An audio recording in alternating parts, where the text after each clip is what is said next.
Let's get it.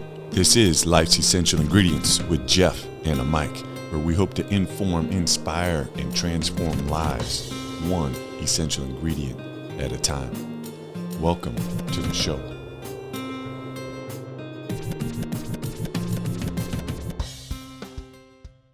All right, listeners, here we go. We're back. We are season 3, episode 37, and we have the amazing Madeleine Weiss coming from Washington, D.C. And I want to say thank you so much to the listeners. If you've been tuning in and putting up with me and Mike, we appreciate you. And we are listened to in 44 countries, 661 cities now. So just want to say thank you so much. And if you are new to the show and this is the first time, thank you so much. We hope we can have you back. And if you're wondering a little bit about this podcast, it's actually part of a nonprofit. And we're based in Northern California. And the nonprofit name is C4 Leaders. And we're the only nonprofit to utilize the pizza making process to create space for our companions to be seen, heard, and loved. We also write children's books, obviously host this podcast, and we use the most amazing handmade, hand-tossed sourdough.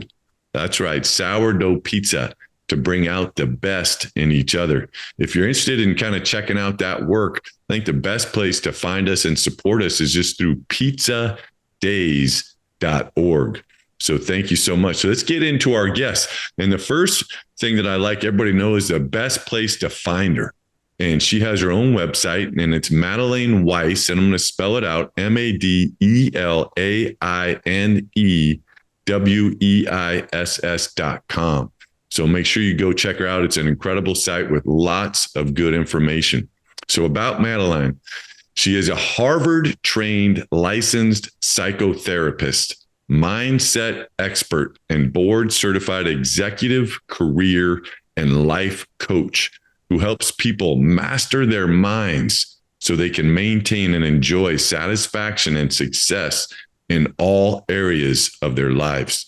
Madeleine is a co-author of the Handbook of Stressful Transitions Across the Lifespan, and most recently, the author of Getting to Great, a 5-step strategy for work and life. I'm going to repeat that one because I kind of butchered it a little bit. Her book title, Getting to Great, a 5-step strategy for work and life. And you can get that book anywhere where books are sold. Madeleine is a former group mental health practice administrative director, a corporate chief organizational development officer, and associate director of Anatomical Gift Program at Harvard Medical School. In her role as corporate trainer, Madeleine designs and delivers programs for diverse organizations and has been featured on NBC, Bold TV, and Fox TV. Madeleine, thanks for sharing your wisdom and many gifts with the world and for being our guest on Life's Essential Ingredients. Welcome to the show. Oh, thank you. I'm really, really happy to be here. Yes. And you are a first-time guest, so you're not all the way aware that we always start each episode with the thought of the day. Okay. And researching you, this is the one I picked for you. Okay. And it's from Buddha. And so curious to see what you're going to think of this. As a lotus flower is born in water, grows in water, and rises out of water to stand above it unsoiled, so I, born in the world, raised in the world, having overcome the world, live unsoiled by the world.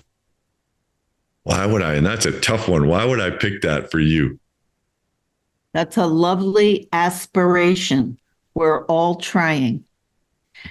And we should all continue to try. I love it. So why? Let's go a little deeper, because I listened to you on a couple podcasts, and I can pick any of I don't even know how many, probably trillions of quotes that are out there to select. And I picked that one for you. Well, thank you. I'm honored. When I hear that, I think that is an ideal state. Frankly, you picked that for me. I'll tell you, I think I've done a really good job on that. And if you live long enough and you take it seriously enough, you can. But this idea of finding stillness in a chaotic world is an important aspiration, is the word that keeps coming to mind. That I don't want people to take too seriously that they're actually necessarily going to achieve that 24/7, 365 for the rest of their lives, because probably we're not going to achieve that in that way.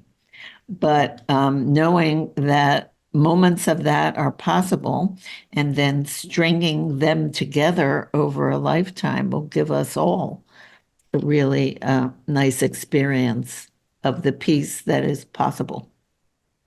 So you were so articulate with your words, and I just do want to share, a little bit about why I picked it. And I just love, as a lotus flower. I'm just going to go over the first part: is born in water, grows in water, and rises out of water to stand above it unsoiled. And so obviously it's in the mud and in the dirt, and right, is busy living and growing and stretching, and then hopefully takes in all that information. And I picked it, the unsoiled, for me in researching you, is all your mindset work that you do to try and help people get in that space, and which is what you're, so articulately describing, of hoping to achieve that, knowing that you're going to get dirty too, along the way. I was going to say, I think you might have also picked up about me that I've really been through the mud.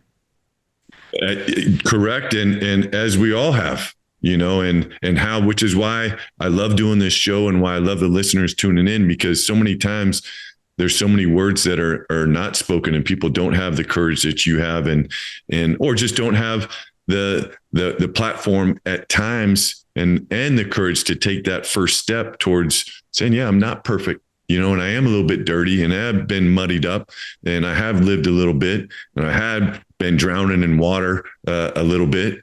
But here I am standing today, beautiful and unsoiled, and I'm going to take in this sunshine today, and I'm going to let that come out and be reflected in the people that I get to share it with. And for sure, that's what I saw in you, in researching you. And I love sharing that when I do get to research guests and allow them to hear from someone that doesn't know them, that has only spent a few hours, researching them. And that would be my take on you. I want to thank you. I feel really moved by everything you're saying. It's really touching. Thank you, Joe. Well, thank you. Thank you.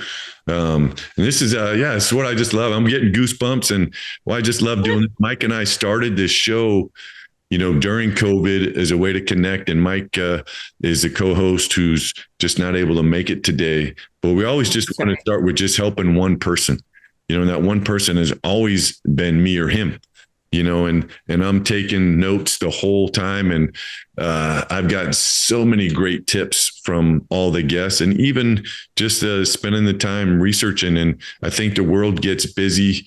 We can quickly lose track of what is essential, and to have time for me to get grounded again and to come across people that are unsoiled at this point in time, and to take that on and as a gift to me, it's just such an honor to do. But let's get in. Our first question is always like a little bit of a crazy one. It's an easy one, but not so simple, so to say. But what was life like growing up? And you can take that any which way you want, but I just like the listeners to kind of get an idea of who you are. Okay. So, yeah. So, the little kids book, Madeleine? Oh, yeah. So she was not afraid of mice. She loved winter, snow, and ice. To the tiger in the zoo, Madeleine just said poo poo. So that was me.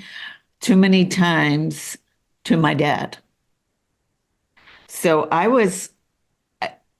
this is probably not what was actual, but my recollection is that I was grounded virtually all the time.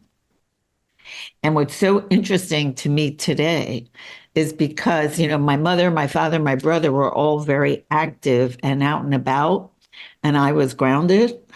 So the gift in that is how well I can entertain myself and how much I enjoy, like, for example, being in my happy place at home writing, because as a little girl, that's what I did. I would take construction paper and sew it up and up the middle because my family manufactured women's clothing. So I had access to things like needle Mm. and and thread and heavy thread kind of stuff. And I'd sew it up the middle and then I'd make a cover for the book. And so I was writing.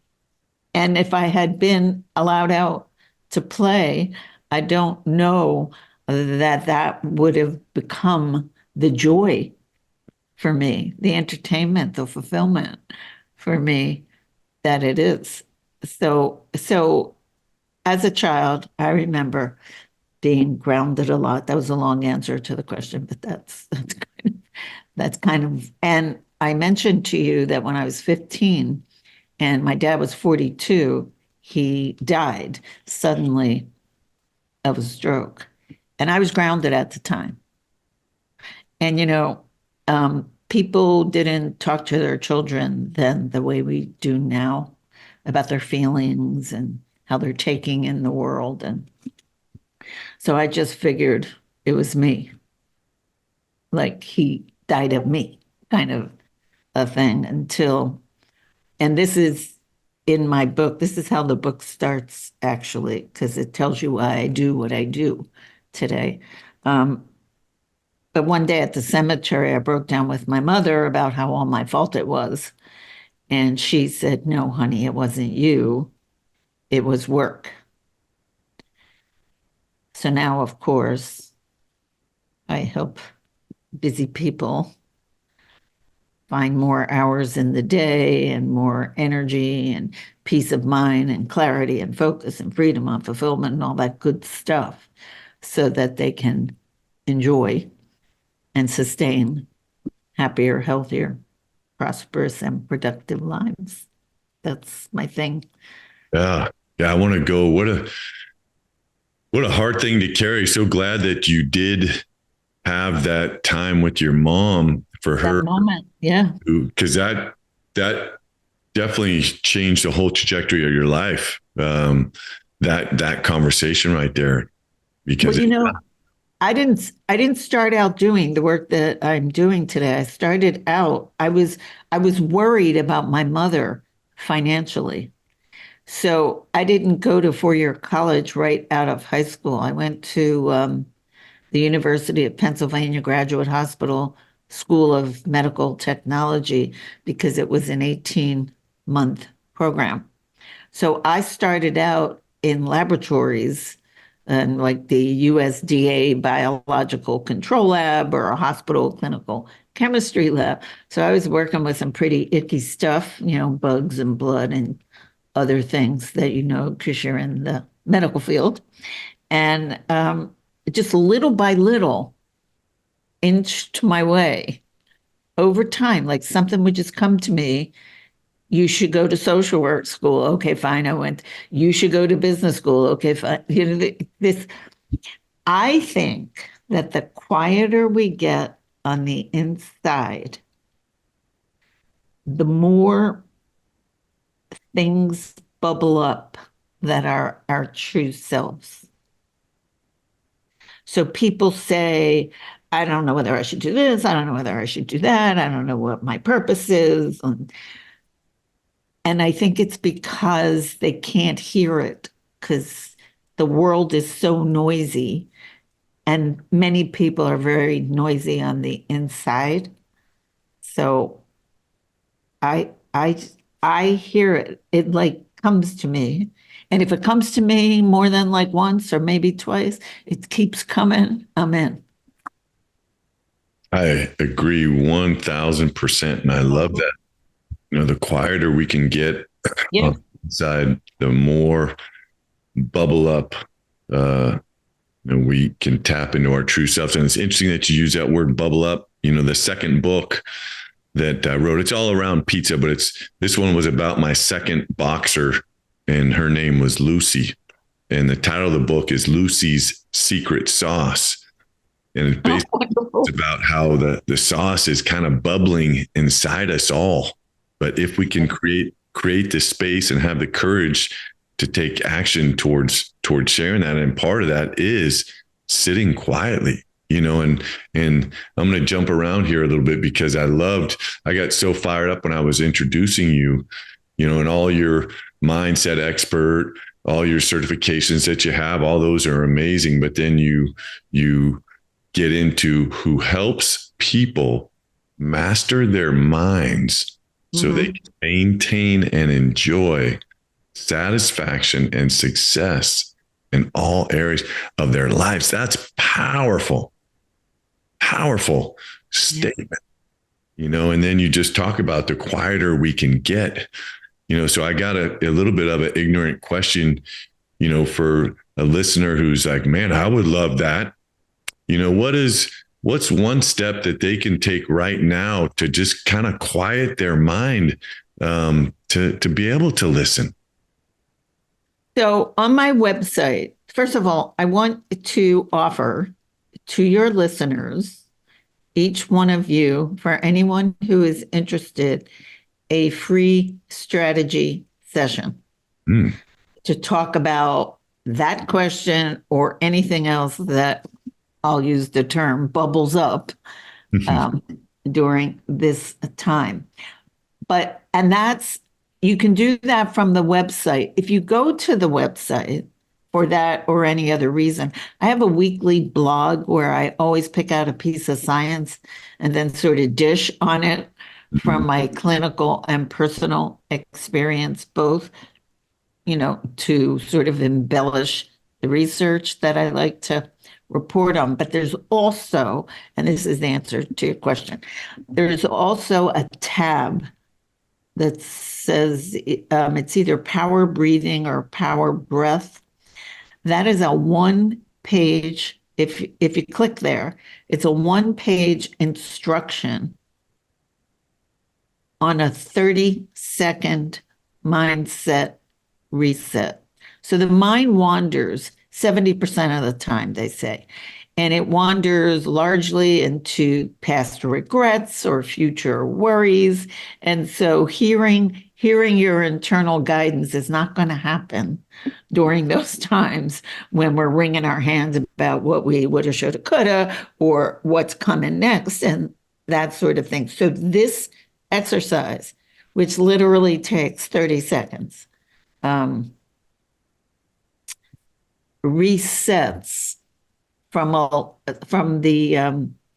it takes us out of the lower brain reactive mind and puts us into a clearer, focused, higher brain center. So we put that in charge. So this is the hand model of the brain. This is where we come from too much of the time, which is in the middle. For those who can't see, it's the thumb.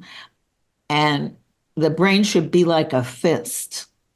But what happens is when the amygdala in the middle of things is freaking out about either something really good that's going to happen or something really bad that's going to happen, it doesn't even matter whether it's good or bad. It's freaking out. It knocks the higher brain offline. So your behavior is not going to be as smart as it would be if you do this breathing exercise. You get an integration, like the hand becomes a fist again, and they can talk to each other. And the reactive part of the brain can say, oh my God, you're not going to believe what's going on here. I don't know what to do. And then the higher brain can say, thank you for sharing. I got it from here. And that process can occur in this 30-second mindset reset which puts them back to, it's like Humpty Dumpty back together again so that you can function well. I love that. And what a great visual too. Yeah. And yeah, really. So that's called power breath or power breathing. I forget which way I have it on the website. And I think if you pull that down, like you can look at it, but you can also try to print it out. And if you do that, you'll automatically get on the mailing list and get the weekly blogs too. So Nice. Yeah. And again, listeners, it's Madeleine Weiss, Madelaine Weiss, WEISS.com. Yeah. And it is Power Breath. I remember visiting your. Oh, okay. Thank you. Yeah. And so I guess we'll go there. I was going to change it up, but I think it's a good segue to, because what you just described is going to allow them to quiet things down. And then it goes hand in hand with so much of disease is caused by stress. And I would love you to share your expertise on just stress management and maybe even awareness. And I think so many times life, again, is just going and we don't realize that we're kind of bathing in cortisol 24/7, and it's become our norm. And we have so much stress that we're just living in this way, which doesn't allow us to bubble up and share our best self. I guess we'll keep going with that a little bit. You know what I'm noticing a lot about that, Jeff, is I always look for like, what one thing can we tweak that would make a bigger difference than anything else? We can't, I don't think, we can't fix everything, and we certainly can't stop the stress around us. So doing the power breath is an amazing, simple way to, it has to do with the polyvagal nerve, which takes you out of fight and flight, which is where all that cortisol is. But the other thing that I noticed that I kind of want to make a big deal out of is the way people talk to themselves. When I'm working with a client and they kind of put their inner talk out there for us to look at, they don't even notice most of the time how harsh it is. Some of the inner dialogue is stressful all by itself. And a lot of them will tell me that they think that it motivates them. And I'm thinking it's crushing them, but they have this idea. I want to tell you a story. I studied Advaita Vedanta pre-Hindu tradition for close to somewhere between 20 and 25 years. And I went on a week-long retreat, and there were tutors in this tradition from around the world. And my tutor was this just elegant, brilliant British woman. We'll call her Mrs. B. And we had group meetings, but also I had a private meeting with her. And she said to me, "You have many ideas." And I thought, oh, yay, she thinks I'm really smart. And that made me feel really good. And then she said, "Too many ideas." And what they taught us is what slaves we are and how misguided we are by these ideas in our heads. So one example would be the people who tell me that this crushing self-talk is motivating them. Well, that's I can't really do that, or I shouldn't. Nah. Like, you're not smart enough, you're not good enough, you're not enough, basically. They think will maybe make them try harder. But yeah, no, I love that. In I don't know how many years ago, but I've been journaling since 2011. One of my mentors, Lane Hainsley, thank you, Lane, got me into it. And I've done a bunch of different techniques, but probably the last year and a half or so in my journal, this might sound weird. I don't share this too often, but I write a letter, and it could be a sentence, could be 3 sentences, but to myself. And I say, "Dear Jeff," and then I try and coach myself up in a positive way for the thoughts and the actions and then the behaviors that I want to take, in that day, and then try and get my day. And I do it in the morning, going by starting with a positive mindset, with me and me being in control of that, and just being able to turn within to do that. And it's been interesting. It's been interesting. Sometimes, I write the journal entry and I didn't do what I was supposed to do, the day before. And so, I try and write, hey, don't beat yourself up, and try and, not let it be, negative thoughts, even though I might have did something not so positive the day before, but just knowing, kind of back to the quote, that we're going to get muddy, and sometimes you just got to squirt yourself off and try again. But it's been interesting. I'm not doing too good with my words, but I love how I feel when I'm done with that journal entry. And occasionally I'll look back, now that I have a little bit of time doing that. And it's very interesting just seeing where I was and what I was going through and how I was trying to coach myself up in certain times of my life. And also, what's really nice about that and instructional about it is it's giving you an awareness of how you talk to yourself. Mm. Because a lot of people, it's sort of automatic and taken for granted, and they're not really listening to how they're talking to themselves. But when you talk to yourself on paper, then you can separate from it and have a look at it, and then you can tweak it. When it's going on outside of our awareness, it has a powerful impact, but there's nothing we can do about if it's not a positive impact because we don't even know we're doing it. The people that I work with, when I sort of zoom in on this about them, they're not aware that they're that harsh on themselves. Mm. Yeah. Until I get done with them. Yeah, they're lucky to have you and to have. I hear it. I go, oh no, no, no, no, no. Yeah, but let's get into you just for a quick sec, and then we'll get into your book and all the other expertise that you have. But on the personal side, the show is called Life's Essential Ingredients, and you're helping people all over the world. You're writing books, done all kind of work with Harvard, a psychotherapist, and helping people develop their best self.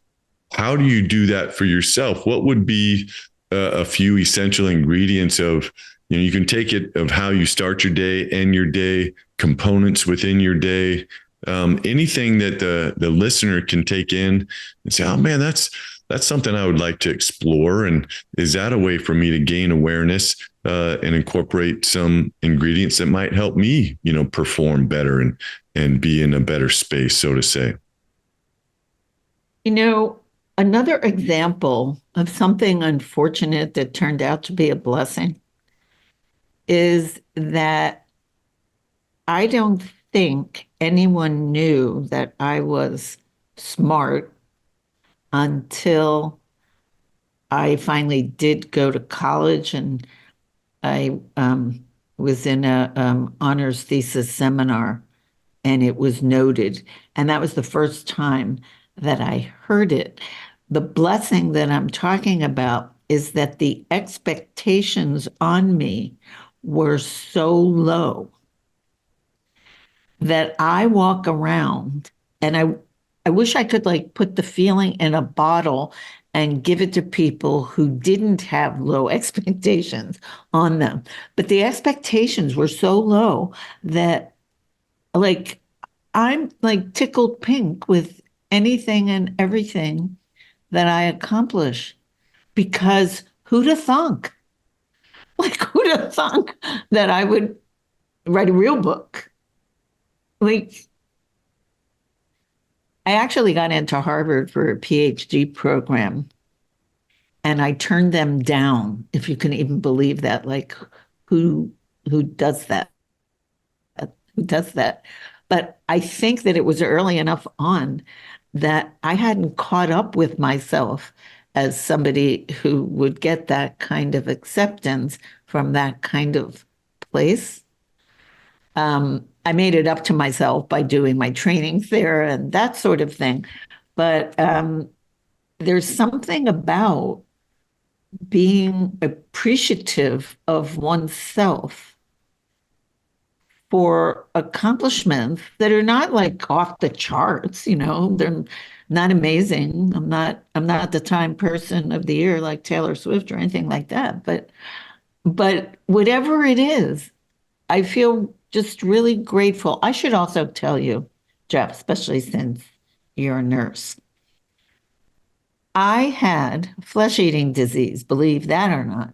Wow. And I had like a 99.9999% chance of dying. So that's another example of the mud, something really horrible. I wouldn't wish it on anyone. I wouldn't wish my childhood on anyone. I wouldn't wish those low expectations on anyone, but they're gifts. And because I'm happy for every day. When we were talking about people we know who have serious, if not terminal, illness, I'm just so grateful to be here and able to take those 30-minute, 30-second mindset reset breaths. Yeah. Yes. So I think the theme might be every misfortune maybe comes with the possibility of a blessing in that. Or at least in my case, it seems to have been that way. Yeah. Yeah. And it's, I think, everybody goes through some sort of challenge at some point in their life, Right. Death for sure is coming for us all. And I think if we can continue to try and look at, the challenges as opportunities to just figure out, life, and we all are going to suffer. But can we embrace that suffering during that time and realize that it's going to be temporary? And can we use that collectively to kind of help each other heal? And that's just where we were talking about, off the air a little bit, of that fine line of being vulnerable and sharing what's going on with life, knowing that so many times other people got stuff going on. And if you can share that, you can gain empowerment kind of from each other. While at the same time, sometimes we got to carry what's going on inside us until that time is right to share it, and to get out of the water, so to say, back to the quote. But yeah, I do think the last thing I'll say, I do think, we've evolved as a species by evolving together. And there's so much in that, which is why it's such an honor for me to have people such as yourself on here sharing about their life and all the challenges that they've overcome. And then now knowing that you're helping other people, overcome their challenge, whatever that is. But let's shake it up a little bit. Let's get into your book, because I definitely want to give you an opportunity to let the listeners know about that. And getting to great. And first of all, just congratulations. Well, thank you. There's so many people that I think have knowledge that they want to share, and want to write a book, but for one reason or another, life happens and just hard to get it done. And so, yeah, how did it feel to get your author proof delivered to you, and you open that baby up and there it is, you're holding it? I know. Yeah. How was that? I leave it right here. It isn't even just then. It's now. It's every day. I have it like right here next to me. And I love it. I just love it. I like that. It has stars on the front. And I'm just like wowed by the stars. Those were not my idea, by the way, but I just love them. But again, like who'd have thunk? It's like, you know. It's great. It's great. So let's get into share whatever you want with it, whatever part of it you think will be most. I would like to start with the first line of the book. Yeah. Which is, a great life depends on a great fit between who we are and the environment in which we work and live. Now, I did make up that sentence, but Darwin and Wallace made up the concept that the world belongs to those who fit best with their environments.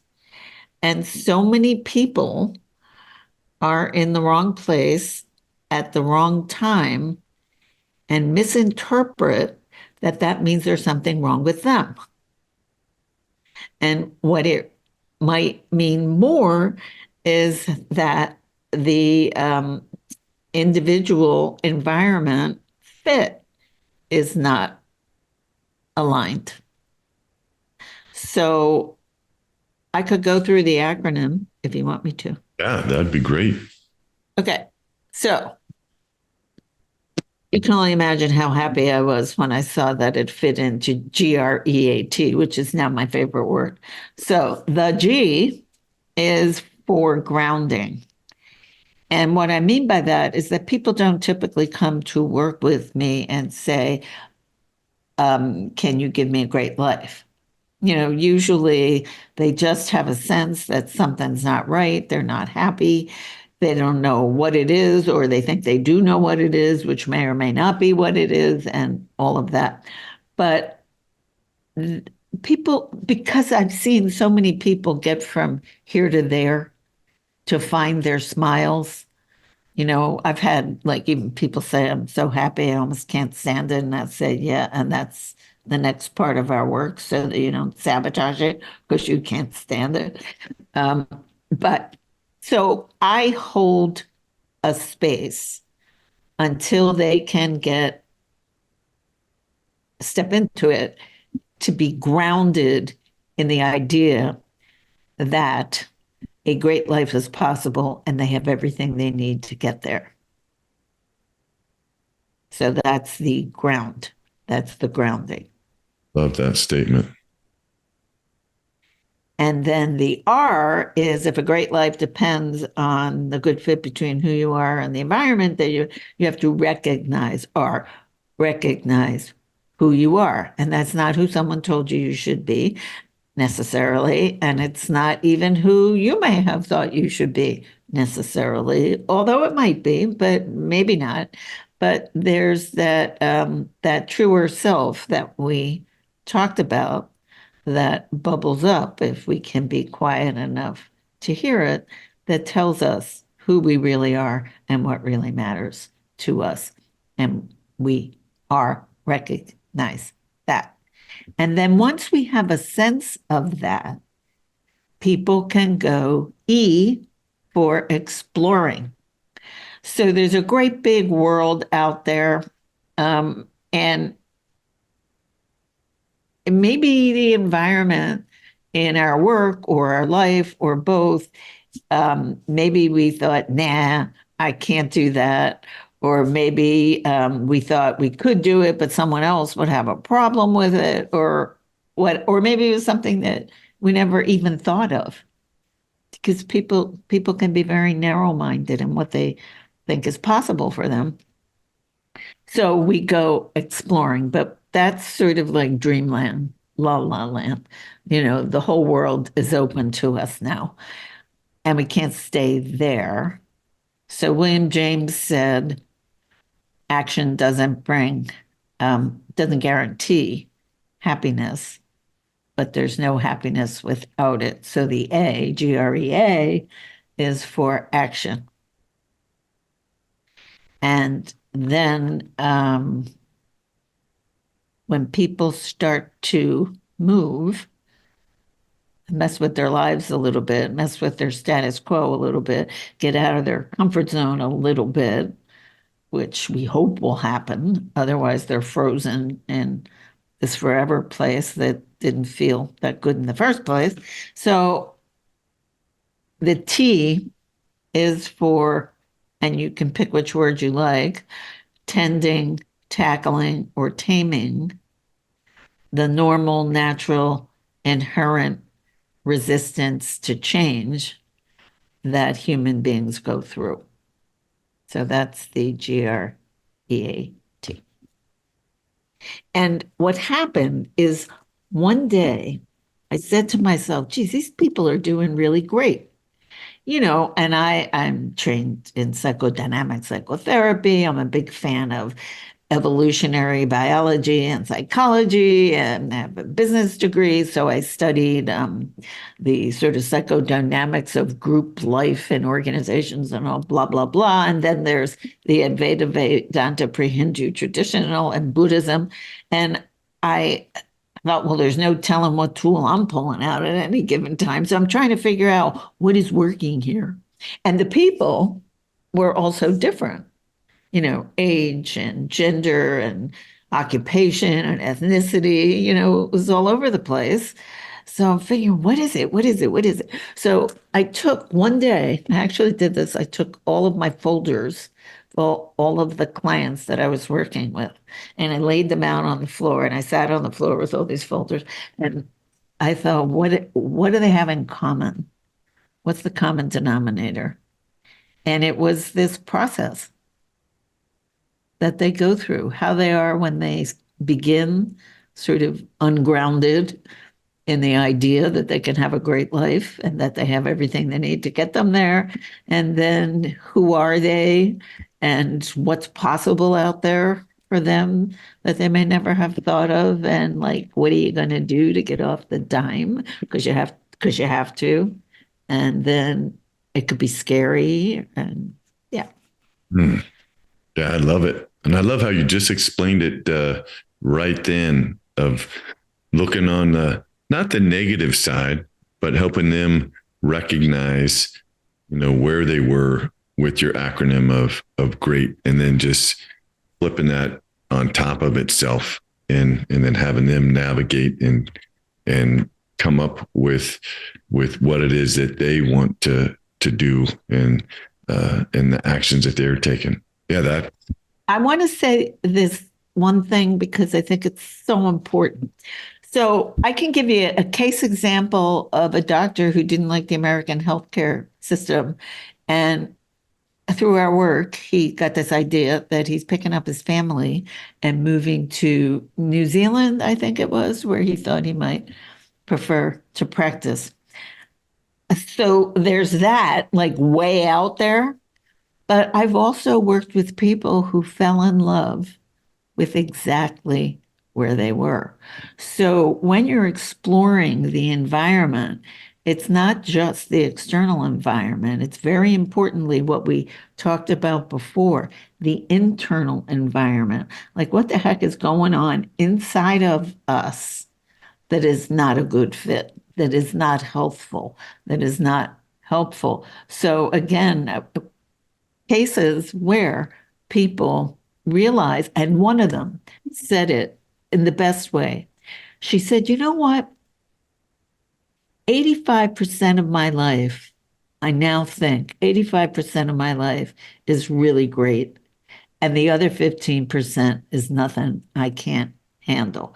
This is a woman who hated her life pretty much because she didn't have a significant other.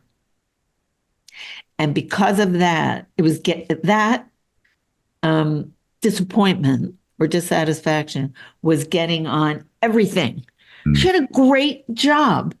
She had amazing friends.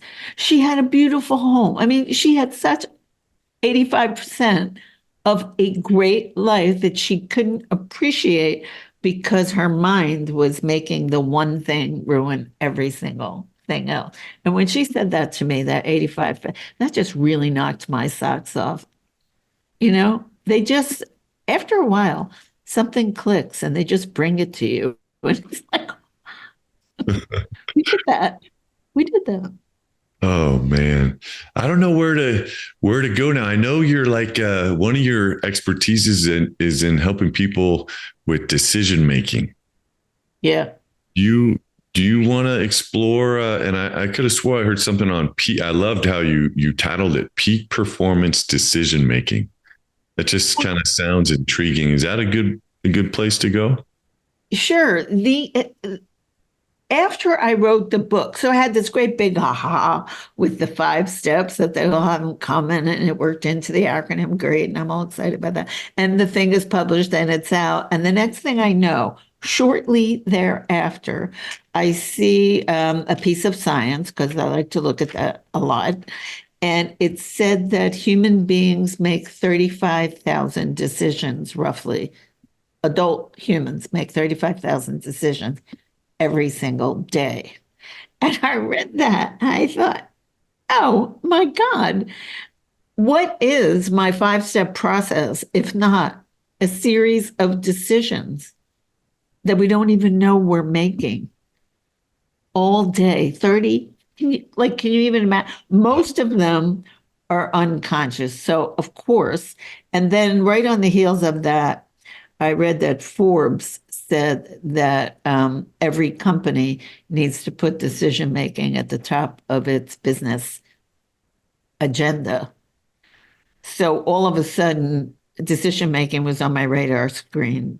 So I did what I do, which is I started reading like crazy about decision making, and I have a really nice program if anybody wants to see it for that, like a PowerPoint presentation. And the acronym for that is FLASH. Wow. FLASH. I didn't even know I liked acronyms this I love much. acronyms. I love. Until I came up with these two, I figured, oh, I must like acronyms. Yeah, so let's get into that. That's perfect. F is for faster. This might be more than we have time for, so I'm trying to figure out how to condense it. Well, we'll go this, and then I got one last closing kind of Okay. for you. So this will be perfect. Okay. So a common misconception or a common mistake is that people, I was talking before about how we have these ideas. One of them is that there's perfect information out there that we're supposed to be waiting for. And so people often go slower than they would if they realize that there is no such thing as perfect information. Like you're never going to get that. So there's no point in waiting for that. And in fact, there's something called Fredkin's paradox. And one of my slides has a picture of a donkey because there's something called Borodon's ass. And it shows the picture of the donkey looking at two identical bales of hay. I've also seen Borodon's ass as one is hay and one is water, but it doesn't matter. The donkey is waiting for some inspiration, some divine light on which one it should pick. It can't decide because it can't tell which is going to be better. There's no way for the donkey to know. So it it dies. The donkey dies. And this is supposed to make the point. Everybody listen to this because this is so counterintuitive, that the harder a decision is, the less time we should take making it. Because the reason that it's hard, like if one was a whole lot better than the other, it wouldn't be hard. The reason that it's hard is because there are pluses and minuses roughly equal when you add them up on either side, whichever way you go. So therefore, do not waste your precious time, do not waste your precious life on decisions where they're roughly equal. Pick one and give it everything you've got. That's a good tip in itself.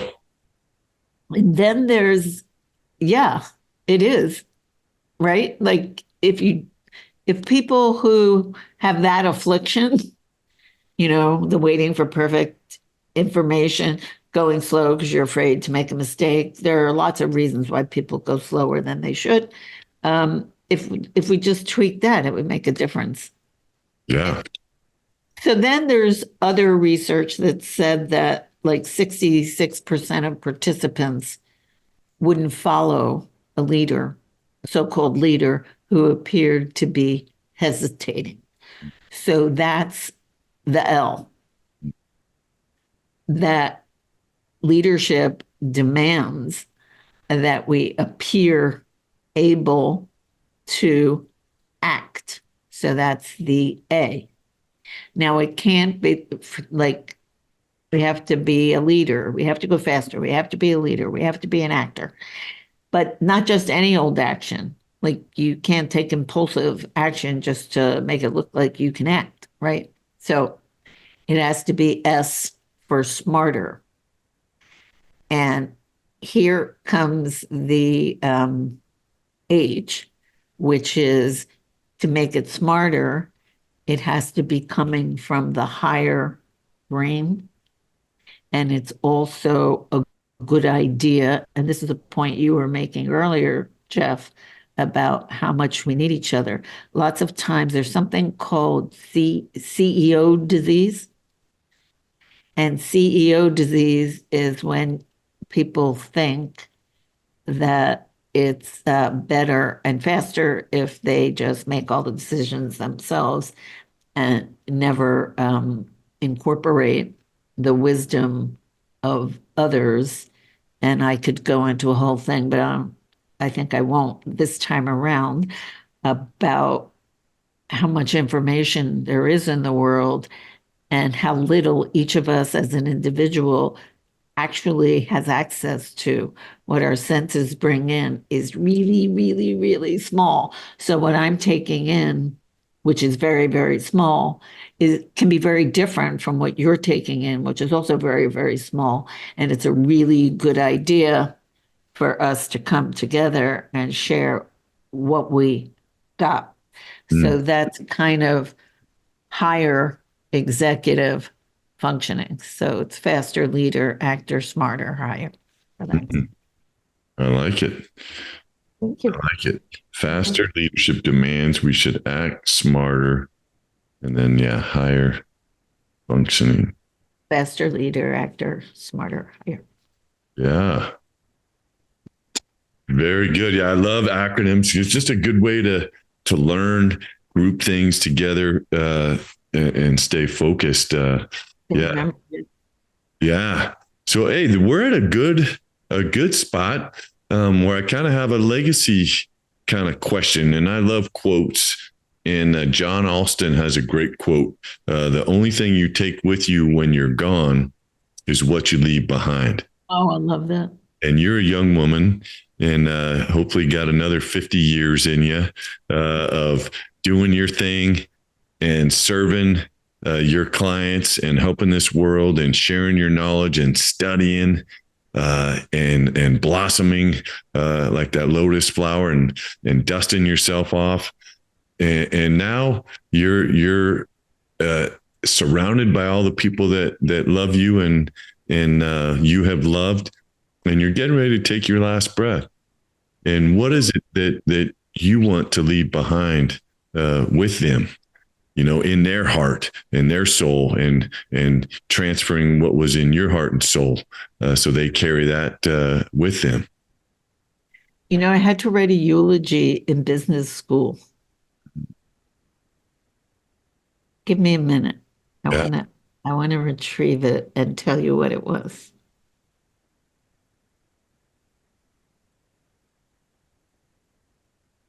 I think it was this. She helped us to be strong. And because we were strong, we were happy. And for that, we loved her. Mm, that's beautiful. That was my eulogy in business school. Yeah. But Would you say that it's beautiful? Would you say that has changed much throughout? No. Still your focus in everything that you're doing to. Recently, my children got this idea in their head that they were going to get this boat. So I rode on the boat. I rode to the dock on my bike with my dog in the backpack, his doggy thing. And at the end of the day, when I was riding away, my son-in-law yells, "You are such a badass." And I decided after that day that the whole ride home was uphill. It was 95 degrees. I had this heavy dog on my back, and that I should never do that again. But what brought that to mind just now is, especially because of the dying thing I almost did, I I think the courage that I convey that makes them call me a badass. There is some courage. Again, when one more thing. When I was recovering from my illness, people were saying to me, "It made you so strong." And I said, "Thank you, of course, but that's not exactly how I see it. I don't see it as it made me strong." I said, "I see it as it informed us all of what's inside of every single one of us that we don't know is there until we need it, but that it lives within us all." So I think by strong or badass or courage or whatever you want to call it, I think there is something deep within the human spirit that is in us all. And most people are fortunate enough not to have to know it or use it, but it's there if you need it. And I think my life has conveyed that. And I'm glad to have indicated that to my loved ones and all the people I care about. What a great last statement to end the episode, which has just been such an honor for me to sit and listen and talk a little bit with you. And again, listeners, Madeleine Weiss, Madelaine Weiss, WEISS.com. Go to her website. You can get her book, her Power Breath, entering that space. If you got a lot going on in your life, get in there. She's got a great worksheet on just taking 30 seconds to breathe and get your amygdala to kind of calm down, tap into your prefrontal cortex and allow you to see something from a different perspective, and can totally change your life. And thank you so much for being our guest on the show. My pleasure. Thank you, Jeff. All right, listeners, you know how we do it. Boom, baby. That just happened. We out.